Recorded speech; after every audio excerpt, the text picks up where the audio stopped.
Rav. It is 8 p.m. Israel time, so we're going to start. Good evening. Welcome to this question and answer session with Rabbi David Bar-Hayim of Machon Shilo.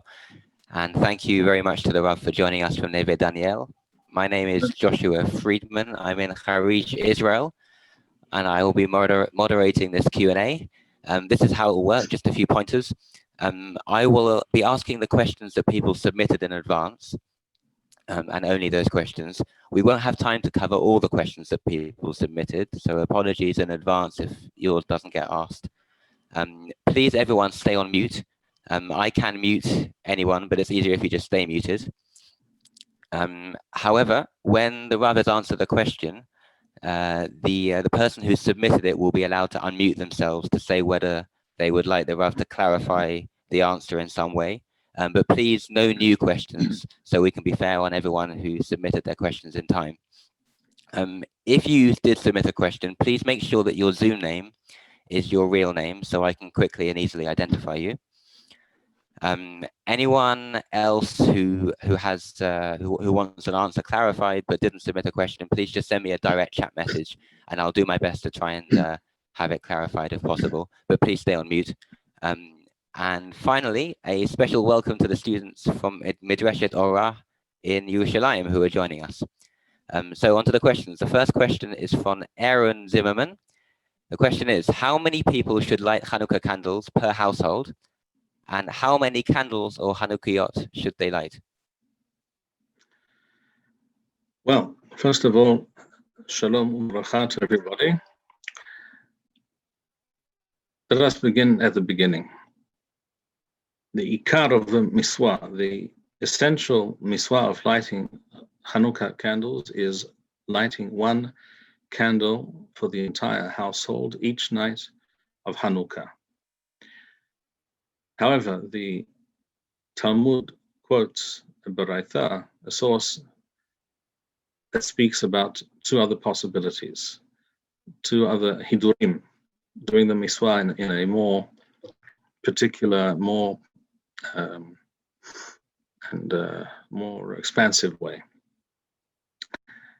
The minhag of all of Am Yisrael is to act in accordance with the highest level of the miswa, which is called Mahadrin Mina Mahadrin. And it's true that there is a mahaloket between Rambam and the Tosafot, how exactly this should work. But in practice, there isn't really such a mahaloket, and I'll explain why. Because Rambam does present his position, namely that the Mahadrin Mina Mahadrin should light one candle per person in the household. So if there are, shall we say, 3 people in the household, you would light 3 candles the first night, and the second night 6 candles, and the third night 9 candles.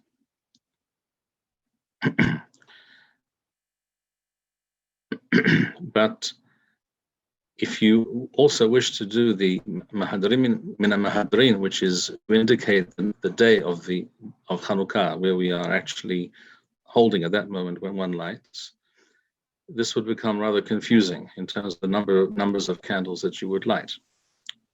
To make it more simple, to give the Rambam's own example, you would light, if you had 10 people in the household, you would light 10 the first night, 20 the second night, the third night, etc., up to 80 on the last night of Hanukkah. That's a lot of candles, and it's perhaps not very practical for everyone to do that. It also could become simply quite expensive. But the Tosafot, Rabbeinu Yitzchak Bar Tosafot, disagrees. He says that the Mahadrin Mina Mahadrin do not light one candle per member of the household. That is for people who wish to do the Hidur, the lower rank of Hidur, but the higher level of Hidur, Mahadrin Mina Mahadrin, one reverts to the basic halakha, the basic din of lighting one candle for the household, and one does that every succeeding night. According to Beth Hillel, one lights one extra candle. So the first night, 1 candle, the second night, 2 candles up to the last night, 8 candles for the entire household, no matter how many people live in that household.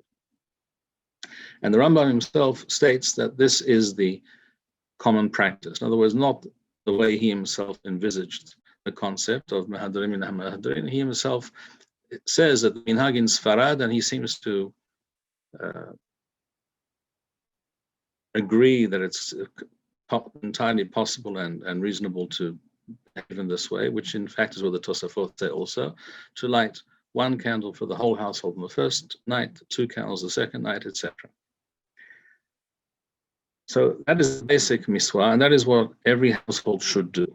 In other words, there should be 1 central lighting of the Hanukkah candles in 1 place, as we'll discuss where exactly to light later. And that is for the entire household. And it should be lit either by Ba'al HaBayit, or if he's not home, by Ba'alat HaBayit, either by the husband or the wife. Now, I know that many people will say, what about the children? And what about the custom, which is essentially an Ashkenazi custom, of the various members of the household, each lighting their own Hanukkah?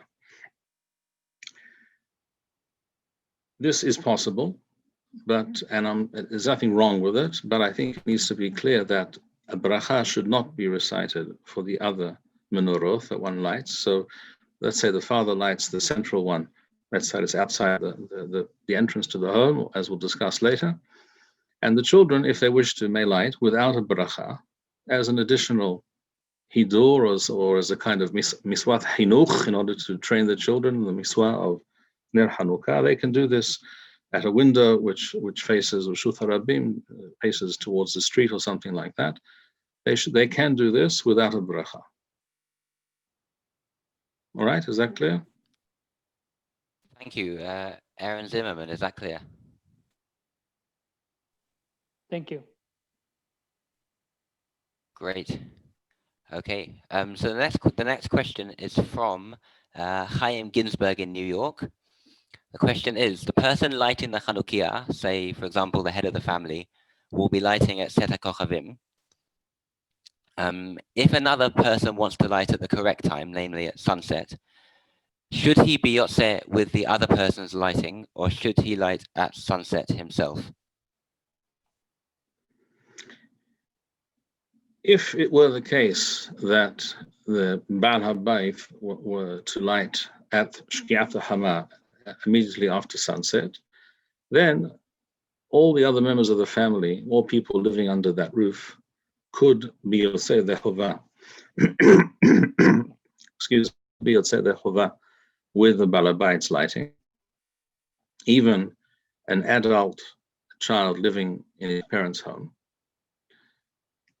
However, in this situation where the Baal HaBayit is going to be lighting later, after the correct time, which is immediately after the sun sets, I think it is very correct for the person in question to light at Shkiat HaHama, immediately after Shkiat HaHama, and not rely on the lighting of his father or the Baal HaBayit.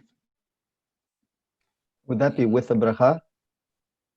Yes, with the bracha, because that is the miswah, that is the correct time. And there are also posukim who for various reasons would say that even without this consideration, an adult grown person can certainly choose not to rely on the Baal HaBayit and do it themselves. Great. Thank you. Okay, the next question is again from Aaron Zimmerman. If one lives on a high floor of an apartment block in Israel that doesn't face other buildings, where should one light? And Aaron points out that there is a courtyard outside the apartment building facing the street. All right, so let's discuss the issue of living in a high-rise building, in a block of apartments. There are 3 possibilities. One can light at the entrance to the actual apartment within that block, So you may live on the 5th floor, apartment number 13, what have you. You can light outside the door of that apartment. That's one technical possibility. I'll explain it more in a moment. One could light at the window, in theory, and one could light at the entrance to the building downstairs. Now, the question here is such that there is no possibility of lighting at the window, apparently, because there is no window that could be fairly readily seen from Reshut HaRabim, from the street, or by other buildings. So if that's a possibility, but it would not be the ideal possibility anyhow. The window is never the ideal possibility. It is a possibility, but the two better options, more lechatchila options, are to light at the entrance to the apartment itself or at the entrance to the building, and I will explain. According to Rashi and Rambam, one lights the Ner Hanukkah at the entrance to one's home, inside one's chatzer, inside one's courtyard. In other words, in those days, people lived in a courtyard. Within that courtyard, there were many homes, and each person would light within the courtyard at the entrance to their home. So says Rashi, so it appears in Rambam and other sources as well. But the Tosafot disagree, and for good reason, because there is another statement in the Gemara which speaks about a haser, a courtyard, which has two entrances. One is required to light at both entrances to the courtyard, not at the entrance to one's home, but at the entrance to the courtyard, which is a place where there are many homes within that courtyard. So there is something questionable about this matter. It's not, in my view, possible to be posek clearly and unequivocally like either opinion, and therefore I think it's actually a good idea, where possible, to light in both these locations.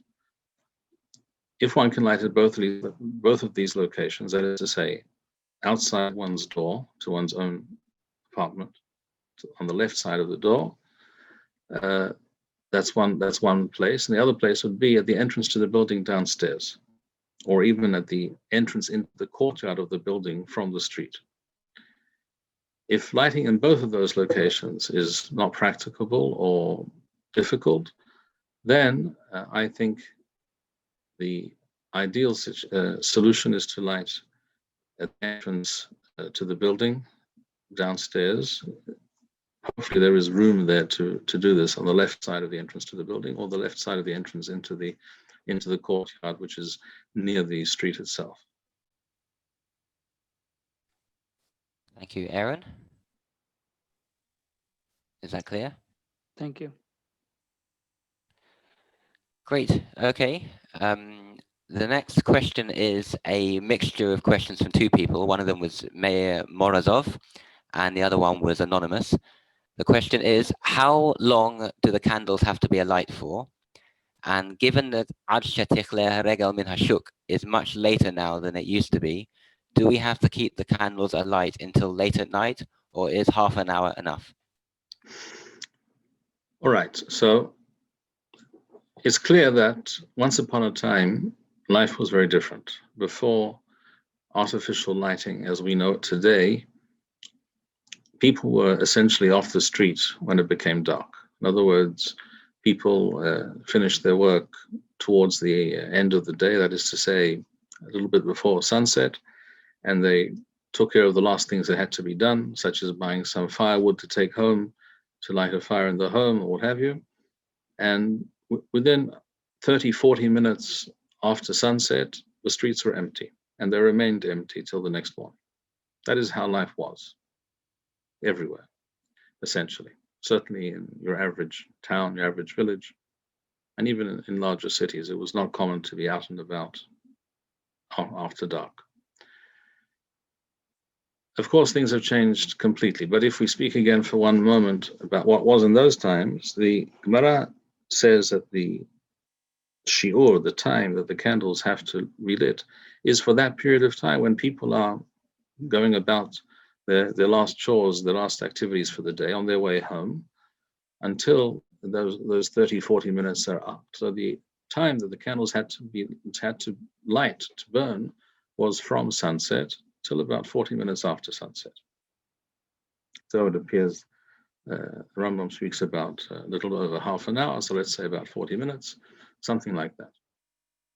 And after that time, one is allowed to extinguish the candle or the oil burning candle or whatever kind of candle it is. One does not have to allow it to burn longer. And in those days, there was no purpose in having it burn longer because there was no one to see it, because there was no one out in the street.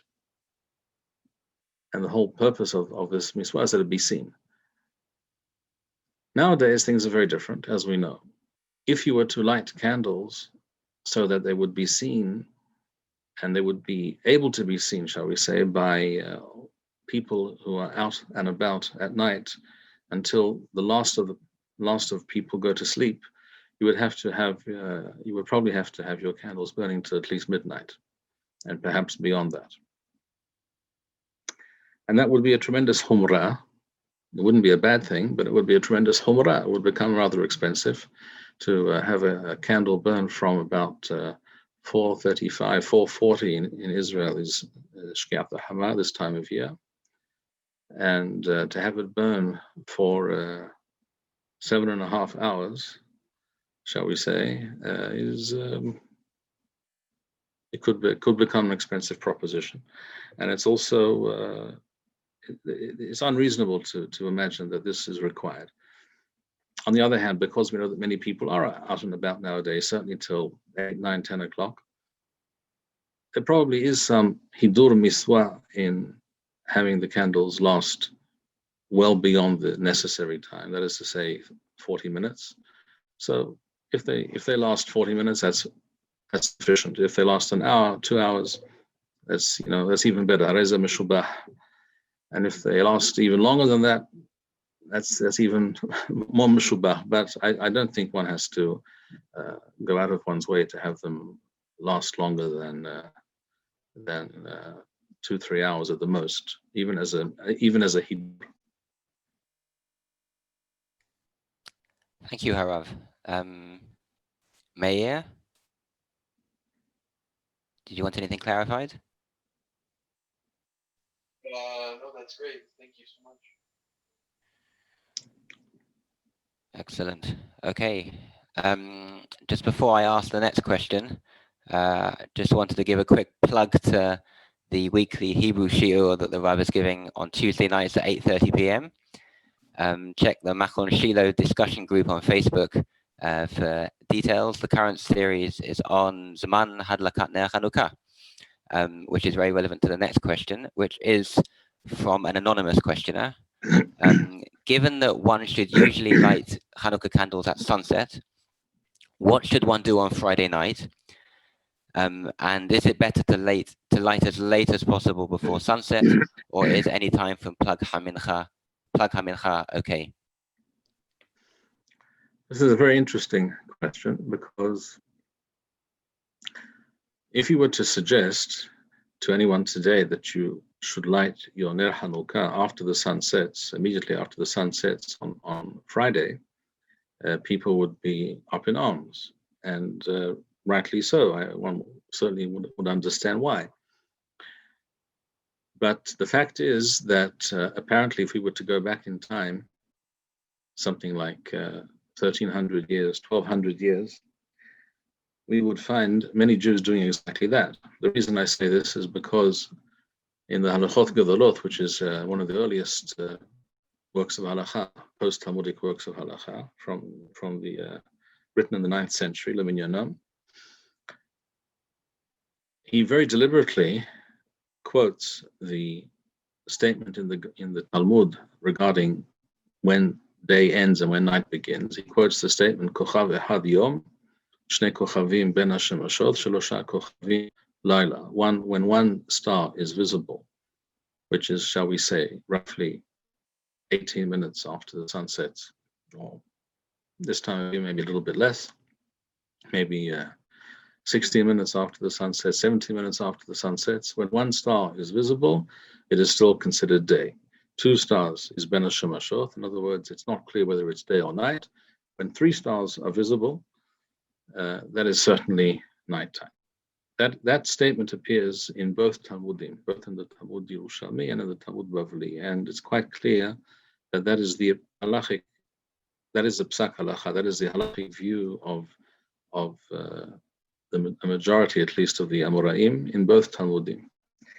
And according to that, as the Rashba and the Ran point out, based on the Halachot Gedolot writes, that apparently he would have been in favor of lighting Hanukkah candles on Friday afternoon, right after sunset, as every other day of the week. However, things changed. The reason things changed is because there is a view, or actually more than one view, amongst the Tanaim and even amongst the Amoraim. In the case of the Tanaim, we're talking about Rabbi Yehuda and Rabbi Nehemiah. And in the case of Amoraim, we're referring to Rabbi Yohanan, who's quoted in the Talmud Bavli, that Ben Hashem Mashoth, in other words, one has to take into account that it might already be nighttime, it might already on Friday, shall we say, it may already be Shabbat, either immediately after the sun sets or shortly thereafter. And therefore, it became the standard halacha, as Rambam writes in Ilchot Shabbat, as the Rif writes also, and many others. Probably this change of this halachic standard occurred sometime approximately in the 10th century, something like that. The standard halachic position became that all the time, all Ben Hashem Mashoth, from sunset until the appearance of 3 stars, all of that time is to be considered Ben Hashem Mashoth. In other words, as soon as the sun sets, it's already possibly Shabbat. It's not certainly Shabbat till 3 stars appear, and that time, that the elapsed time there is at this time of year in the winter, is something like maybe 18 minutes. On the average day of the year, it's more like 20 minutes, 21 minutes, maybe 22 at the most. I'm talking about Eretz Yisrael, of course. In the middle of summer, it's something like 28 minutes. If that's the case, if one considers it to be Shabbat already immediately after the sun sets, then one can obviously not light any candles after the sun sets, and one therefore has to bring lighting of the candles forward. Interesting to note that Rambam writes explicitly, as based on the Halachot Gedolot, that one does not light Hanukkah candles before sunset. On the other hand, Rambam himself says that immediately as the sun sets, it's already Ben Hashem Mashoth, and therefore it's already considered possibly Shabbat. So he doesn't actually explain what you do on that day, out of Shabbat during Hanukkah. But practically speaking, halakha l'ma'aseh, I'm not suggesting, even though, as I say, this was once the case, apparently. I'm not suggesting that people light after the sun sets, but I do not think it is proper to light from Plaga Mincha. I do not think there is any real source on which to base that claim. Shortly before the setting of the sun, yes, that's definitely okay, but Plaga Mincha is quite a long time before that, and this time of year it's something like an hour before that. It's not. I do not think that's correct to light at Plaga Mincha. So what I suggest practically speaking, to do on Erev Shabbat is to, if at all possible, daven Mincha earlier, Mincha Gedolah, or whenever one can daven Mincha. Dafka, for this reason, you are likely to find a minyan for Mincha Gedolah. If you live in a place where there is such a minyan, you're likely to find such a minyan dafka on that Friday afternoon. But for this very reason, I suggest davening Mincha early, because it's difficult to get all things done in the last 10 minutes before the sun sets. Daven Mincha earlier than usual, perhaps, and then light the Hanukkah candles. So I would say the very last thing you do before Shabbat, which is in this case, because one doesn't want to light too early, but one cannot make it too late either. So I would say 15 or 10 minutes at the latest before the sun sets, light the Hanukkah candles. As for Ner Shabbat can be lit before this time.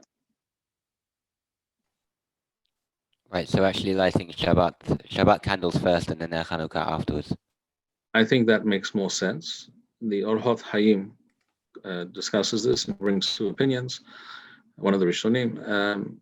I think it makes more sense to light the Hanukkah candle as close to Shabbat as possible. As I said, 15 or 10 minutes, no later, not to run into any problems. Even according to those who say, and this is not the opinion accepted by all Rishonim by any means, but even according to the Halachot Gedolot, who claims that when one lights Shabbat, Ner Shabbat, one can no longer do any melacha.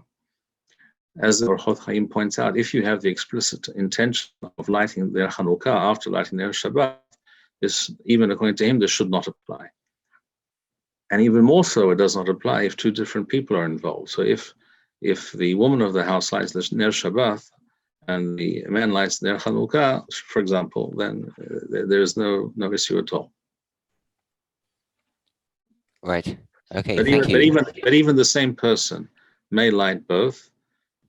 Because he has the intention of lighting Ner Hanukkah after Ner Shabbat, it's perfectly mutar to do so. Okay, thank you, Harav. The next question is from Gabriel Martindale in Jerusalem. The question is, Hallel at Shul on Hanukkah is often a bizayon. Is it better to say it at home without a minyan?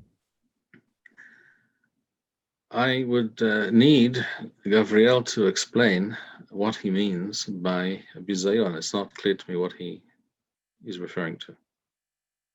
If Gabriel is available, perhaps he could explain. I don't think he's with us at the moment. All right. I think what he means is it's said very quietly and essentially gabbled, and you don't really feel like you're saying with a minyan.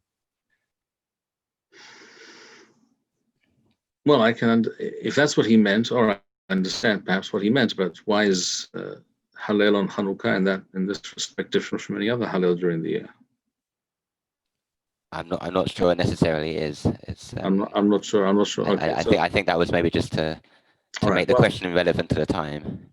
All right, well, in that case, let me address the overall question of reciting the Hallel.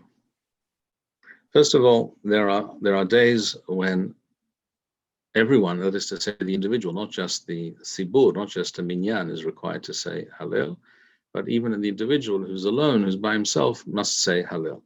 And Hanukkah is one of those times. So the 8 days of Hanukkah, the 8 days of Sukkot, and including Shmini Aseret, the first day of Pesach, the first day of Pesach and Shavuot. On those days, the individual is required to say Hallel, Hallel Shalem. In other words, when there is a chovah to say Hallel, when it is a requirement, one says the whole Hallel. There's no such thing as saying only part of the Hallel. The other times when Hallel is recited is a minhag, such as Rosh Chodesh or Hol HaMoed Pesach. And then Hallel is a shortened version of Hallel is recited. And on those days, it is not actually a chovah on the individual, but it is the minhag in the Beth Knesset, in the shul. The original way of reciting Hallel is as described in Rambam in Hilchot Hanukkah, actually. That's where Rambam brings these halachot. And he describes exactly how Hallel was recited. And it was recited in a way that few people today have experienced. In other words, the only people who actually do this, the only well-known communities that do this nowadays are the Temanim, and they also do not do it all year round, more specifically on Sukkot and maybe some other times of the year. The original method or style and way of reciting Hallel was that the Shliach Sibur, the Hazan, would recite part of the Pasuk, and then the Sibur would repeat that part of the Pasuk after him in unison, and then he would recite the next half of that same pasuk, and they would repeat the second half of that pasuk. Or they would, without going into all the details, or they would respond with the word Hallelujah, so that he would recite the pasuk, the half the pasuk, and they would respond with Hallelujah, except for the beginning of each chapter. I don't want to go into all the details now. that is a kind of communal recital of Hallel, and this was the original concept of reciting Hallel. And Rambam writes in Ilchot Hanukkah about this matter of Hallel. This is how Hallel should be recited, and all the other minhagim which the Rambam had seen and was fully aware of, Rambam is not very impressed with them, and he says it should be said as Chazal intended, and no one should change from this original practice. But the fact is that for various reasons, this is not how it's done today almost anywhere. And it's recited in a number of different fashions in different communities. I don't know exactly why Gabriel referred to it as a bizayon, but if it's because it's being mumbled or said very quickly and indistinctly, and a person has to race through it in order to say it, something like that, well, that's certainly improper and unfortunate and disturbing. And if that's what he meant by bizayon, then I would agree. And if a person feels that this is not the way in which he wishes to recite Hallel, he doesn't like the way the community is doing it, he feels that it's cheapens the whole thing and it's not what he would aspire to, then it's perfectly all right for him to say Hallel by himself, before or after. There's no reason why he should not do so. Okay, thank you. And then, of course, and at that time he could say it as slowly and as quickly, with as many melodies or lack thereof as he wished to do. Okay, thank you. Just a couple of questions that came in related to the answers that the Rav has already given.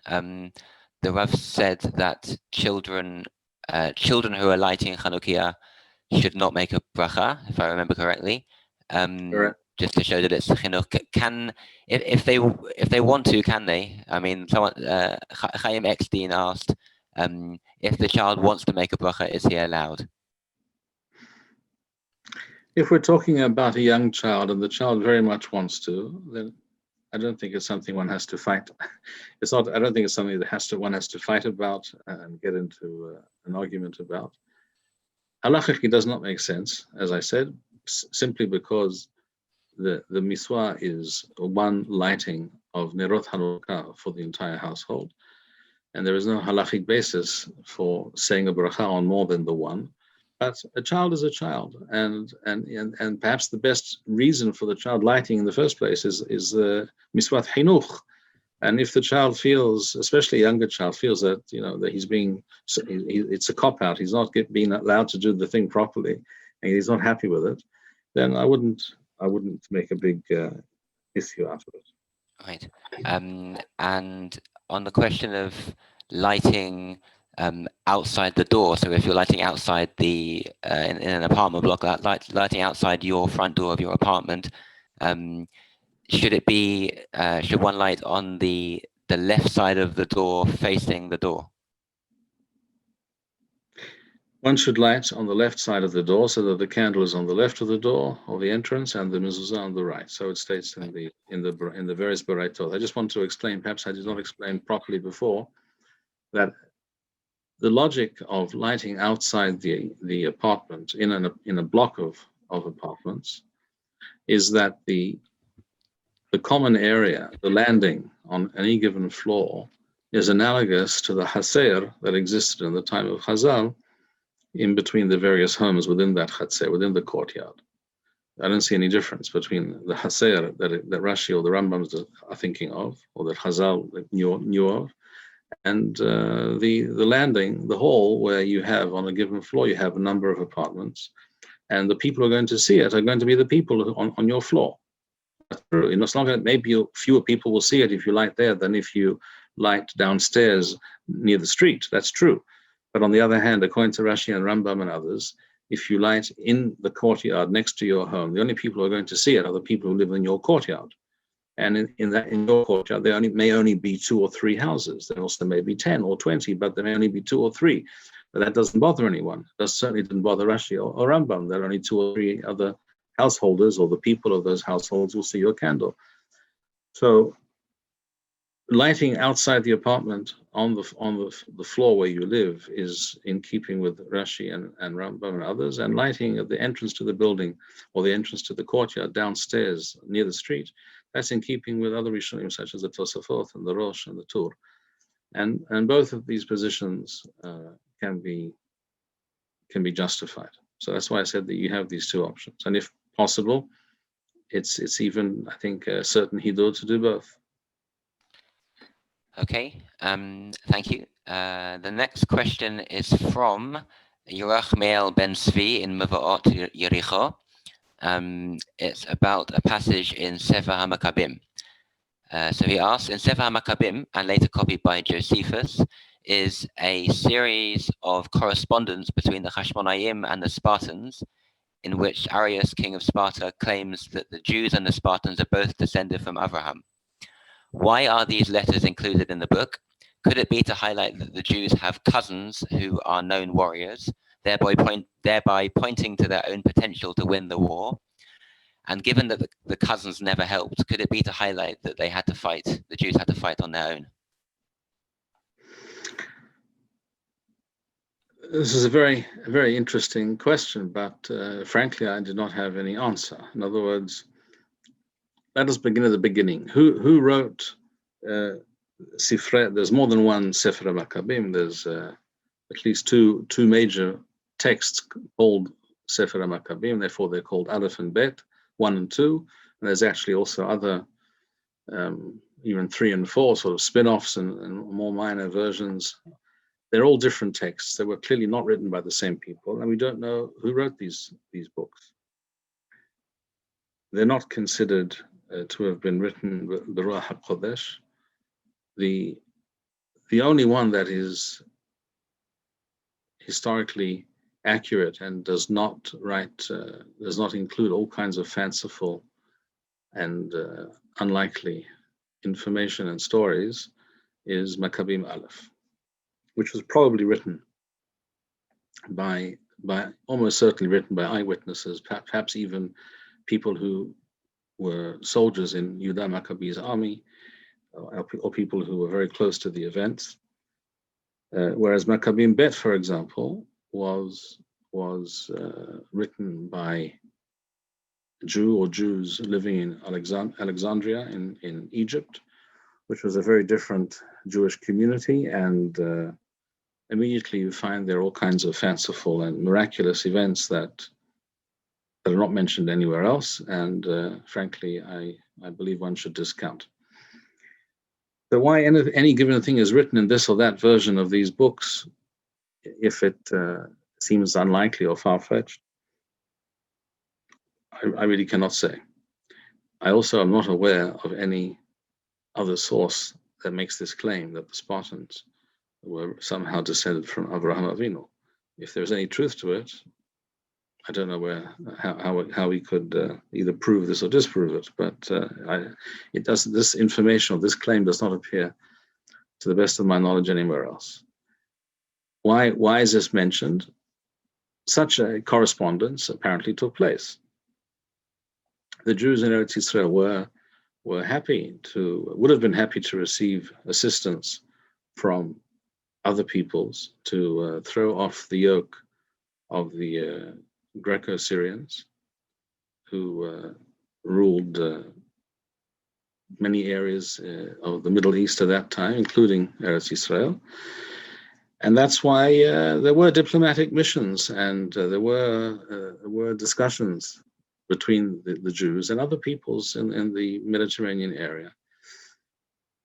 The Spartans apparently didn't think it was worth their while, or they had the wherewithal to get involved, and they did not, as far as we know. And Baruch Hashem, we managed without their assistance. Right. The next question, I think the Rav may have partially answered this already, but it's from David in New York. Sorry, I should first check with Yerachmiel if there's anything that you'd like clarified, Yerachmiel. No, that's good. Excellent. Right. So the next question is from David in New York. Why is Sefer HaMaccabim not in Tanakh, and did anyone preserve it except for the Christian Church? First of all, it is entirely correct that Sefer HaMaccabim, or the various texts known by that name, 1, 2, 3, and 4, and many other texts are generally known as, in Hebrew, as Sefarim HaChisoniyim, the books that are not included in the Tanakh.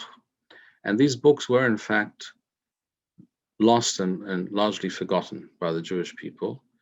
And strangely enough, we have to thank the various Christian denominations, the various ancient Christian churches, the Orthodox and Orthodox Church, some of the Orthodox churches, the Catholic, and even the Ethiopian Church, for preserving these texts in various forms.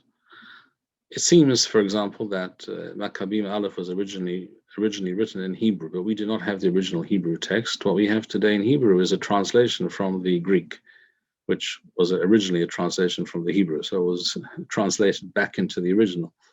It would be better to have the original, but we don't.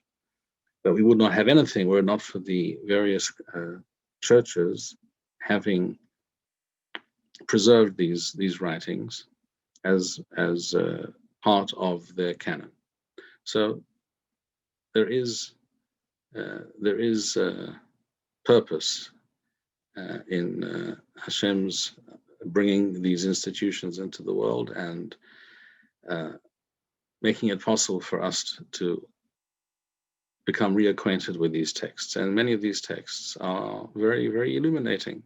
Some of them are also very strange and problematic in various ways. And some of them are very informative, and we can learn a great deal about the history of that time by studying some of these texts. The same is true of the writings of Josephus Flavius.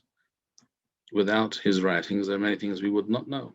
And with them, we do know. And these writings also were not preserved by the Jews. He wrote them in Rome for the Romans and for the Gentile world. And they were preserved by that world. And today we're able to see and learn from these writings what we are able to learn. But these are not halachic sources, generally speaking.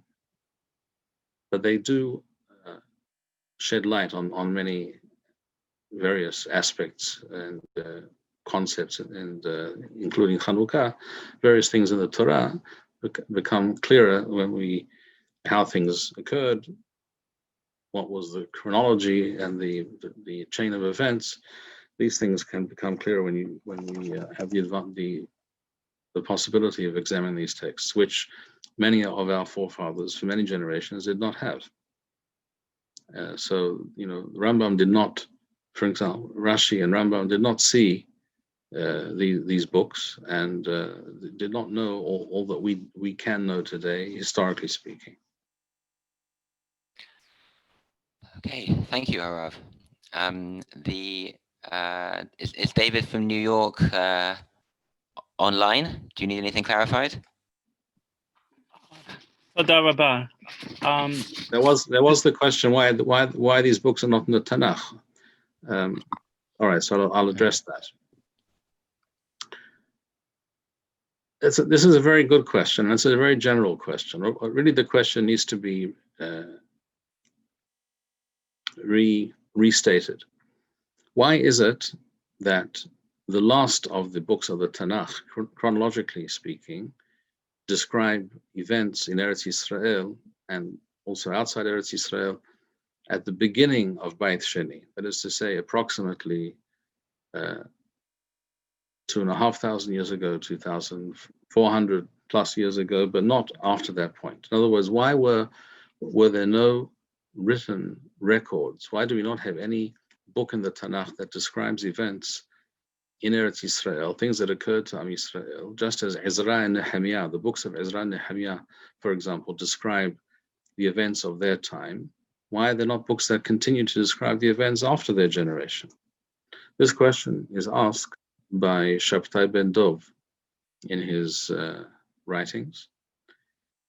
And the answer he gives is roughly as follows. But the fact is, there are no books. There are no official books that Hazal knew of, or at least gave their stamp of approval to, describing events after that time.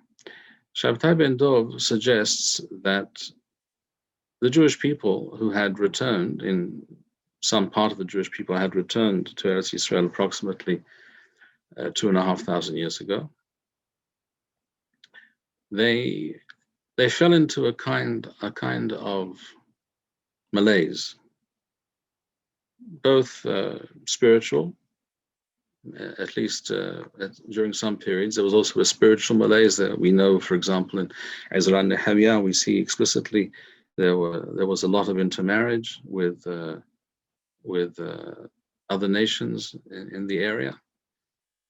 Ezra tried to separate the men from these foreign women that they had married and their children, apparently with only partial success. But this was a widespread phenomenon. And there was also a malaise in the political and ideological sense. In other words, the Jewish people were apparently unable to focus their attentions and their energies on freeing themselves of foreign domination and establishing themselves as an independent Jewish commonwealth. This did not happen even when the Jews returned to Eretz Yisrael. This did not happen for some 300 odd years until the time of the Maccabim. So it was actually the gezerot, the decrees of Antiochus against Jews living as Jews in Eretz Yisrael, which eventually, and that also took a long time, eventually led to a large-scale revolt. That revolt led, in the fullness of time, to an independent Jewish malchut, an independent Jewish commonwealth, as Rambam himself points out in Ilchot Hanukkah. He mentions this as one of the outcomes of this great revolt against the Greco-Syrians. So the Jewish people became, for the first time in hundreds of years, since the time of the destruction of the first Mikdash, the first temple, the Jewish people were once again a sovereign nation in their own land. This did not last forever, but it lasted for some time. This is what's known as Malchut Bet Hashmonai, and this was a very important historical development. And were it not for the events of Hanukkah and the revolt against the foreign oppressors, which involved, the true motivation, the most essential and fundamental motivation for that revolt was religious persecution. The Jews no longer had the option of living as Jews at all in Eretz Yisrael. It was either living as a goy or dying as a Jew, but there was no option to live as a Jew. And eventually this led to large-scale revolt, which was successful, perhaps more successful than anyone had believed possible. And without those events, those historical events of Hanukkah, which we celebrate every year, it is clear, I think, that the Jewish people would not have survived, and we would not be here discussing these things. So Hanukkah is absolutely a watershed event in Jewish history, even though the achievements of that revolt and the fruits of those efforts did not last forever historically. They dissipated after a relatively short space of time, but they did have this major impact on Jewish awareness and Jewish survival, that the Jewish people survived as a Jewish people. So Hanukkah is a very, very central time in the Jewish calendar, and that is why Chazal went out of their way to stress this fact by instituting the mitzvah of Ner Hanukkah and reciting Hallel for 8 days straight, which is the only 2 times in the year when we recite Hallel 8 days straight, and that is Hanukkah and Sukkot. We also say Aranisim for 8 days, etc. I hope I've answered that. David? Toda, that was very enlightening. Just one follow-up. The book of Daniel is in the Tanakh, correct? How close in time were Daniel and the Maccabees? Oh, there's quite a long time of something like 300 years plus between these two. The time of Daniel and the time of the Maccabees was roughly 300 plus years apart. More than that, in fact. Okay, thank you. So the next question is actually for me. Sefer HaMaccabim tells us that the Hashmonaim celebrated Sukkot for 8 days after winning the war, as they could not do so in Tishrei because they were in the middle of a war. But today we would say that this is Asur, that you can't just celebrate Sukkot in Kislev. So what gave them the right to do this? Is the story maybe suspect, or am I thinking too halachically? Although I think the Rav may have maybe answered it by saying that Maccabim Bet was a less authoritative source than Maccabim Aleph, and I believe this appears in Maccabim Bet. First of all, you are correct. It does appear in Maccabim Bet. And yes, Maccabim Bet in many respects is less reliable than Maccabim Aleph. However, having said that, there is much information in Maccabim Bet which I think is entirely reliable, and Baruch Hashem, we have Maccabim Bet as well, because not everything is written in Maccabim Aleph. And I would say that this statement that they celebrated Hanukkah, the Hanukkah HaMizbeach, Hanukkah HaMikdash, the rededication and the reinstallation of the Mikdash at the time of Hanukkah, at the end of Kislev, for 8 days, because they were unable to celebrate Sukkot a couple of months before, because they were still in the midst of the fighting, the warfare that was going on. Such a story is it's about such things that we have the expression in English that you can't make such things up. In other words, no person would have made up such a claim that they celebrated for 8 days because they missed Sukkot. This would not have occurred to any person who was trying to invent a good storyline. It doesn't say, by the way, in Maccabim Bet that they celebrated Sukkot. They didn't celebrate Sukkot. They didn't have Yom Tov. They did not bring the Korbanot of Sukkot during the days of Hanukkah. What they did was, because they felt the lack of Sukkot, that they were unable to celebrate that year, they did take Arbat Haminim to the extent that they were able, at least, and walked around with them and prayed with them in the Mikdash, the newly re-established Mikdash. And they chose 8 days, according to this source in Maccabim Bet. They chose to do so for 8 days as a kind of tashlumim. It's not really a tashlumim. There's no way of making up for a missed chag that you are unable to celebrate because you were in the middle of fighting for your life. They were literally living in caves and living rough and living off the land, and it was a time of complete emergency. And obviously they were patur, they were exempt from any of these things. And you cannot make up for that. And they didn't have to make up for it, but they felt that they wanted to do something to come in place of the Sukkot that they had missed. And so and they therefore combined the Hanukkah of the Mizbeach, the rededication of the Mizbeach and the Mikdash, which they began doing on the 25th of Kislev. They together with that, they also did some other things that were reminiscent of Sukkot. So apparently they said Hallel for 8 days at that time as well, which was something they would have done on Sukkot, and they used their Arbat Haminim. So that's what it means when it refers to Sukkot. Not they celebrated Sukkot mamash, but they did a few things in order to zecher ladavar, in order to make up in some way for that which had been missed. It has seemed a bit far-fetched to me that they were able to get hold of what we'd consider to be Arba Minim in the middle of winter after a war. should we maybe conceive of Arba Minim slightly differently? I'm not sure why you think it's impossible to come across Arbat Haminim.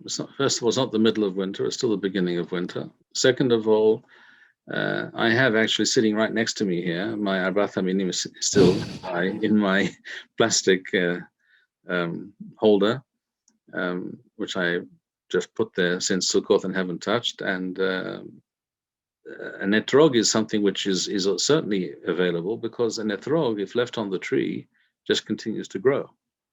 That's the nature of the etrog. In fact, it's true of other fruit, citrus fruit as well, like lemons, that if you leave them on the tree, they continue to grow. Etrogim, that's why certain strains of etrogim, like Temani etrogim, can become very large, but that's only if you leave them on the tree from year to year. Etrogim would have been available. I don't see why not. They maybe didn't harvest them before Sukkot, but they could have got them at this time. They weren't about to, they didn't disappear. It's not something that rots on the tree. Lulavim perhaps were harder to come by. Maybe they used palm branches of any kind they could find. Again, we're not talking about doing the miswa Arbat Haminim, because that's not the time, but it's doing something similar too. So whatever kind of palm fronds were available, and they could have been, just they probably were no longer in the lulav state, the initial unopened state of a lulav, but they probably took something they could find. As for aravot, as for willows, they are available. As for hadassim, likewise, they don't drop off and disappear. If you don't cut them off the tree earlier, they're still there a couple of months later. Okay, At any thank rate, you. I'm sure they did whatever they could do. Mm-hmm. In order to reenact something resembling Sukkot. That's the idea, and this is at least one of the reasons why Hanukkah is for 8 days. Okay, thank you. We have 3 minutes, so the final question we'll be able to cover is from Gabriel, who is the 12-year-old son of Natan Zipper. The question is, why does most of Am Yisrael focus on the Nes Pachashemen as opposed to the military victory over the Assyrian Greeks? I know that the Rav could probably speak for hours about this, but Beregel Achat in 3 minutes. All right, Beregel Achat. I remember many years ago being asked by someone why I was stressing, and when I spoke to this person, I was stressing the importance of studying the Tanakh. And he said, well, we see in most yeshivot, they don't study the Tanakh. And I said, you're right, they don't. And that's precisely the problem. Why don't they study the Tanakh? And I said, the real reason is that over time, it became increasingly difficult, well nigh impossible, for Jews living in a Galuth type reality to relate to the kinds of Jews being described in the Tanakh. Jews living in their own land, living as a sovereign people, fighting their enemies, going to war, tilling the soil. Keep in mind, Jews in most countries, in most places in the Galuth, for centuries, if not for millennia, were barred by law from owning land and from being farmers and tilling the land. The Jews were forced into other trades, merchants, money lending, what have you. The kind of Jew, therefore, described in the Tanakh was simply something that many Jews increasingly, with every subsequent generation, Jews could not relate and could not understand such people. And I think if everyone, if a person today thinks about your average Satmar Chosid, how does he relate to the concept of a frum Jew learning how to use a rifle and shoot his enemies dead? Frankly, I don't think they really can relate to that. It just doesn't really make sense to them. That's not what Jews do. That's simply not what Jews do. It's not part of the Jewish experience. And the Tanakh is a collection of Sfarim that describe a reality that's so different from Galuth that it became more and more foreign to Jews. The language also was a problem, no doubt. But the first barrier, the first difficulty is a psychological barrier. How to relate to these people. Now, you did not need to explain to Jews in Eretz Israel at the time of the events of Hanukkah why you celebrated Hanukkah. Everyone knew. Everyone knew that before this time, they were unable to live as Jews. They were unable to study Torah, keep Shabbat, do Brit Milah, etc., etc. And people who did and were caught doing these things, keeping these mitzvot, were put to death. We have many stories, again, in the Sfarim Chitzonim and the books not included in the Tanakh, relating some of these events. And there are many Midrashim and Agadot speaking about these things. These things are based on realities, that the situation was very, very dire. And as I said before, the Jewish people would have disappeared. You did not need to explain this to people who lived through those events in Eretz Israel. But if you spoke to Jews living in other parts of the world, such as in Egypt, where they didn't really experience all these events, these goings on, and the subjugation in Eretz Israel of the Jews by foreigners, or the Jews in Bavel. The majority of the Jews at this time still lived in Bavel, in Babylon, where the situation was relatively calm. All these events and all these stories really didn't make any sense. But the idea of a miracle involving oil to do with the menorah and the mikdash, that was something that they could latch onto. That was something that made sense, so to speak. Something that was much more, how should one put it?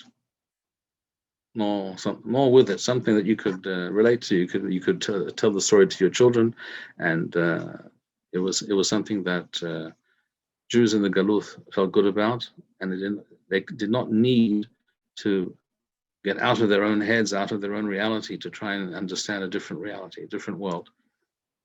And that's, I believe, what happened. That's why you find there are about 5 sources in Chazal that just give reasons for Hanukkah. And of those 5 sources, only one mentions the oil. All the others mention the dire situation that the Jews found themselves in, and the revolt and the victories in battle, and the return to Yerushalayim after several years where Yerushalayim had been Judenrein. No Jews were allowed into Yerushalayim or into the Mikdash. And that is, if one wants to see, and if one requires further proof of this, one just has to look at the Nusach of Al Hanisim that we recite. If one looks at Al Hanisim that we recite during Hanukkah, every time we say Birkat Hamazon or in Tefillah, etc., one will find Al Hanisim HaGevurot HaTishrot HaMilhamot HaPaduth. It does not talk. It talks about victory and salvation and freedom. It does not talk about. It says nothing at all about oil. It does mention that the Jews were able to return to Yerushalayim, to the Mikdash, and rededicate the Mikdash, and they were able to relight the menorah. It doesn't mention anything about a miracle of oil. So we see that this was not the Ikar. But in the Galuth, things become distorted, and this is one such distortion. Okay, thank you very much. We've reached the hour, so that's all the questions we can fit in. In Yotze Hashem, there will be more Q&A sessions in future, so people can get their questions answered on this and other topics. Many thanks to the Rav for sharing his time with us. I think it's been a very insightful session, and I wish everyone a Chag Hanukkah Sameach. I'm going to end the... Shalom. Shalom, Kol Tov. Thank you, Rabbi Bar-Hayim. We would like to encourage our viewers to share these videos with friends and send in your responses. We would also like to suggest the following opportunity to our viewers. If you identify with Rabbi Bar-Hayim's message and would like to sponsor or dedicate a video interview with the rabbi in honor or memory of a loved one, if you would like to obtain Birkon Nusach Eretz Yisrael or invite the rabbi for a speaking engagement, please email us at office@machonshilo.org.